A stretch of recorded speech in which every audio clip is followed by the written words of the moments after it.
Next on the news, a community bands together after an anti-Semitic attack.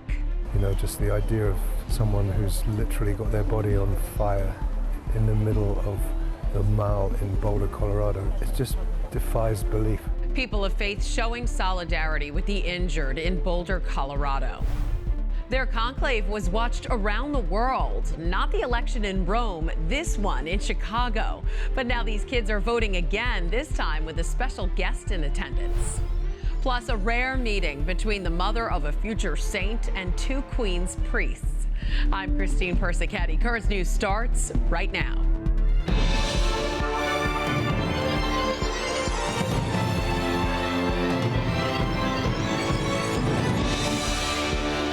The Boulder, Colorado community is fighting fear tonight. Now, at least 12 people have been reported injured after a man allegedly used a flamethrower and Molotov cocktails to attack people at an event in support of Israeli hostages in Gaza. The members of that Jewish community banding together with support from Catholics in Colorado and across the country. Our congregation is called Congregation Bonei Shalom, and Bonei Shalom means builders of peace. In a space built on unity, peace was ruptured inside this congregation. It's just shattering that, you know, some of that dream has been smashed in this horrific attack. Mark Soloway has been the rabbi here for 20 years. It's like the worst nightmare, you know. 6 of the people who were badly burned on Pearl Street are part of the congregation. And they were violently and brutally attacked by fire.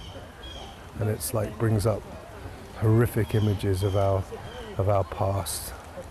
You know, just the idea of someone who's literally got their body on fire in the middle of the mall in Boulder, Colorado. It's just defies belief. The march on Sunday raised awareness for Israeli hostages. The group wanted peace. Today, the rabbi spoke of unity in the face of an anti-Semitic terror attack. You can feel incredibly sad, you can feel angry, you can feel a whole range of emotions. And the most important thing is we're here together. We've got each other's backs.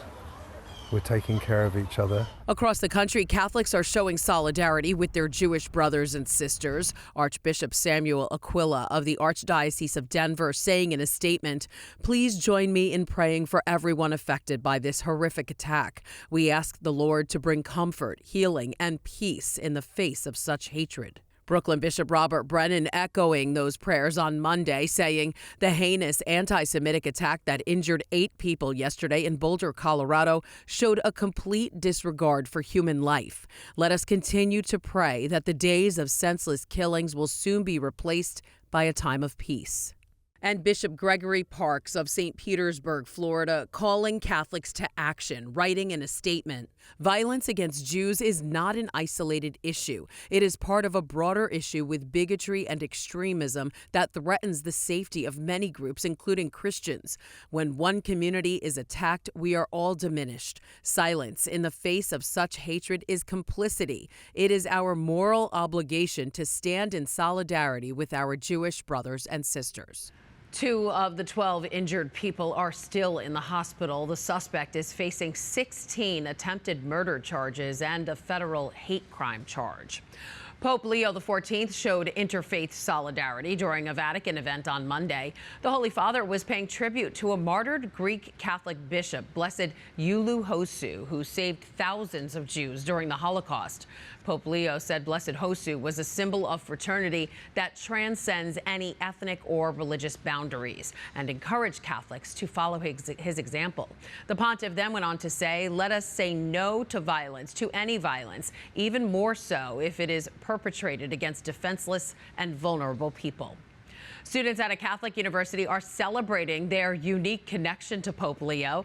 The pontiff earned his bachelor's degree from Villanova in 1977, and it turns out he's a longtime fan of Nova sports. The university's men's and women's basketball teams and its football team have all been pretty successful, and the Pope's interest is a source of inspiration for the athletes there, who say his love of sports makes him more relatable. The election of the first American pope has boosted the economy in Rome. According to data collected by small and medium-sized businesses in the Eternal City, the conclave generated nearly 600 million euros in profits, which is more than $680 million. Experts estimate between Pope Francis's death and Pope Leo's election, tourists and pilgrims spent an estimated 120 euros per day on average. Shop owners say the increased foot traffic brings them a sense of renewal. Sia la morte purtroppo del pontefice, che ha portato tanta gente a Roma, sia... Both the unfortunate death of the pontiff, which drew many people to Rome, and the coronation of the new pope, Leo XIV, have in a way given new momentum and brought in enthusiastic faithful from all over the world. We believe that the flow of immigrants from the upcoming jubilees will also be quite different. There will be a renewed vitality in terms of arrivals. As Catholics continue to celebrate the Jubilee year in Rome, tourism is expected to remain a key economic factor for the area in the coming months. Remember those kids in the Pope's hometown of Chicago who held their own conclave at school? The Our Lady of Mount Carmel students drew the attention of the world with their mock papal election. So as Currents News' Jenna McDermott reports, they held a second election, this time with a very special guest who happens to know a thing or two about a conclave. At this point, the Cardinals congratulated Augie on his election.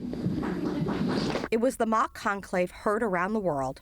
It was a crazy experience that people saw us who were in Rome, and there were like thousands of people there. After going viral, the students at Our Lady of Mount Carmel School in Lakeview gave Cardinal Blase Cupich a front row to his second conclave. We are choosing our next pope, complete with Swiss guards and a vow of secrecy. It was kind of stressful because no one knew who it would be. Though the Chicago Shepherd admits this election had one difference from the one in Rome. Unfortunately, we did not have a snack break. And we didn't get any fish crackers. Still, the imagination of kids to understand the mystery of the conclave made the Cardinal proud as he left them with some words of wisdom. Pay attention to what's in your heart, because God is working in you. The experience is teaching them who they want to be when they grow up. You can't be mean, just like spread kindness. They hope they can get one more attendee to their conclave, Pope Leo himself. I'd probably go up to him and say that I was part of the conclave. I wish he could come to our school. Jenna McDermott, Currents News. So cute. At the end of the mock conclave, the students gave Cardinal Cupich a yearbook that was signed by all of the kids in the school. The Cardinal also personally invited the kids to a mass to celebrate the newly elected Pope Leo at White Sox Stadium on June 14th. Two Queens priests got the chance to meet the mother of a future saint. Monsignor Thomas Mahalski and Father Toby Ofia of Sacred Heart of Jesus Church met the mother of Blessed Carlo Acutis last week at an event at St. Patrick's Cathedral. The priests told Antonia Salzano about a shrine to the future first millennial saint, which is at their Bayside parish. After giving her a prayer card, she thanked the men and said she would pray for them. She also signed a copy of her book, My Son Carlo, for the priests. Students at Bay Ridge Catholic Academy put their books down for a day to celebrate their end-of-year field day.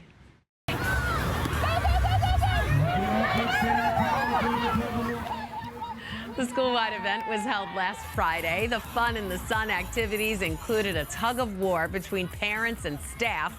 Kids also got the chance to feast on pizza and ices, a great way to usher in the summer season. Students in Douglaston learned how to care for God's creation by coming together for a butterfly release in their school's courtyard. As part of the 6th through 8th grade curriculum, kids at Immaculate Conception Catholic Academy helped the butterflies grow their wings, nurturing them from their larval stage in designated classrooms. When they emerged from their cocoons, the students fed them sugar water and orange slices, understanding from their teachers the value of protecting God's creatures. When the butterflies were ready to be released, the school gathered outside to watch them take flight. How cool. Before we go, do you have a story idea or want to share a tip? Email us at newstips@desalesmedia.org or call our 24-hour number 718-517-3122. That is this Currents News Update. I'm Christine Persichetti. Thank you for joining us because we are putting your faith in the news. Hope to see you again next time.